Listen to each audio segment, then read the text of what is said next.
In this video, we will try to improve upon a previous video of making a schedule by looking at an algorithm. This algorithm is called the decreasing time algorithm. So what it does is it takes the approach of trying to get the very long tasks out of the way as soon as possible. And you might remember from a previous video, we had a task that was 12 hours long, and we kept waiting on that task to be finished. So what we do is we put that task really high on the priority list and hope that it works out.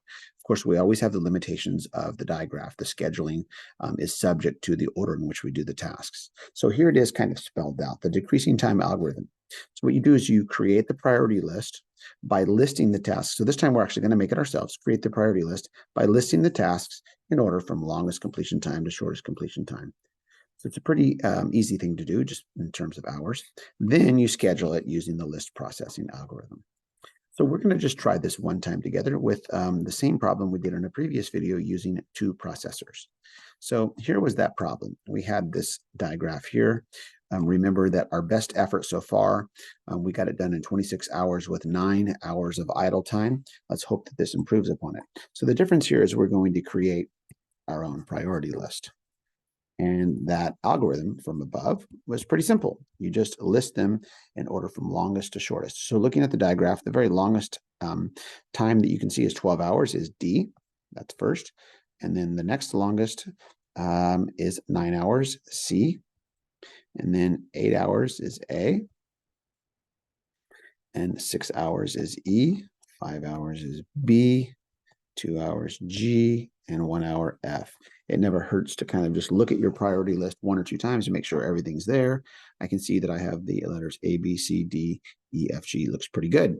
Okay, so now we can get to the scheduling piece. So we're going to use the same list processing algorithm now, which is circle what's available. Well, what leads away from the start? We can go to A, B, or C. So I'm going to circle A and B and C as being available, but C has the highest priority. So I'm going to put that in progress first. It's a 9-hour task, the first processor. So I'll mark that off, 9 hours, given to C. The next one available for the other processor is A. I'm going to mark that off as an 8-hour task. All right, A is 8-hour task. Great. There we go. And everybody's scheduled. So moving ahead on the timeline, the first thing to be done is here's the 8-hour. That's A is finished. So A is finished. I'll put an X through that. Does it make something else available? And sadly, the answer is no. So even though we've created this new priority list, it doesn't seem to help us out any because we can't bump up ahead there at all. So the only thing available is B. I'm going to cross that out. It's a 5-hour task. 1, 2, 3, 4, 5. There's B. And all right, moving ahead on the timeline at the 9th hour, after C is finished, we have to ask ourselves, is anything available? Well, mark C is finished. Yes, something is available. E is available. Now, unfortunately, the highest priority item, which is D, is on hold.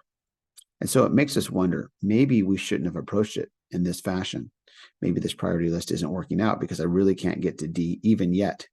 And so next week, we're going to take a look at another possible way of creating a priority list. But for now, we're going to stick with this priority list because this is something that could be programmed into a computer to create a schedule.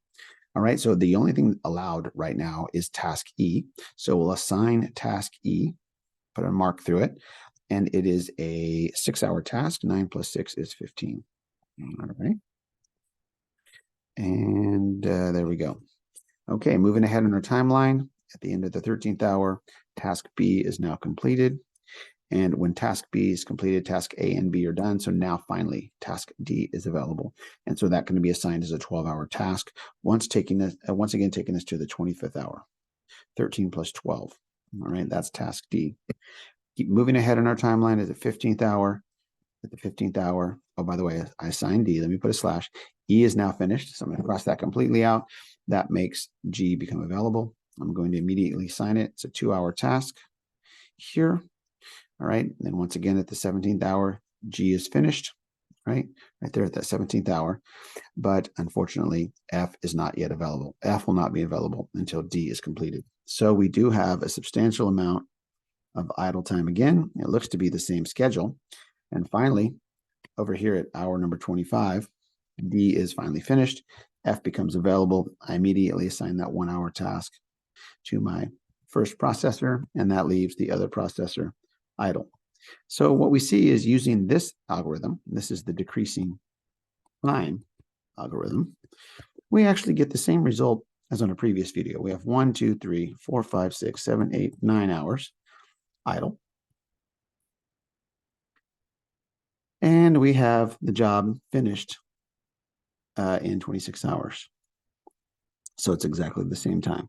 So thinking ahead to a future idea, how might we design a priority list so that we don't run into this issue of having to wait on D? It's probably pretty easy to see that we could go and finish A and B right away and get to D as early as possible, and that would make it better.